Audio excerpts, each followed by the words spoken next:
Une foule en extérieur, l'image en noir et blanc se brouille. Près de 2 millions de malvoyants en France, 2 fois plus en 2050.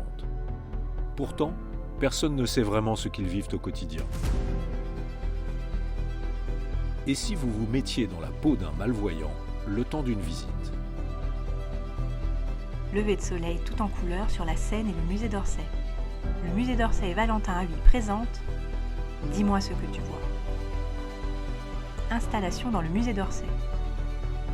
Une toile célèbre, l'autoportrait de Van Gogh, sa copie digitale sur écran HD, des caméras dissimulées, un jeu d'effets numériques sur les différents types de déficiences visuelles.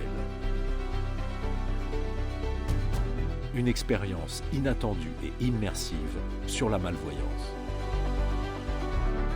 La foule découvre l'œuvre et ses effets. Visage surpris, interrogateur.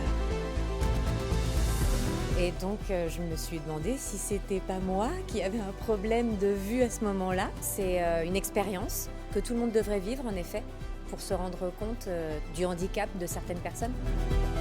I think the cause is very noble because understanding what other people are going through and educating other people on that is very important. Oui, c'est une nouvelle expérience, c'est exceptionnel. Beaucoup plus conscience dans la vie maintenant. Les visiteurs prennent des photos du tableau. J'ai une belle-sœur qui a un problème où elle voit les taches, justement.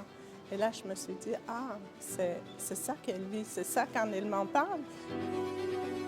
It's interesting to be put in somebody else's shoes and to understand that everything doesn't look the same through a pair of eyes. L'opération est complétée par un dispositif pédagogique sur Internet pour apprendre à reconnaître la malvoyance. Votre père, votre sœur, votre meilleur ami, vos proches sont peut-être touchés par la malvoyance. Parlez-en sur dis-moi-ce-que-tu-vois.com. Des services existent pour mieux vivre avec la malvoyance. Logo Valentin Huy, association reconnue d'utilité publique.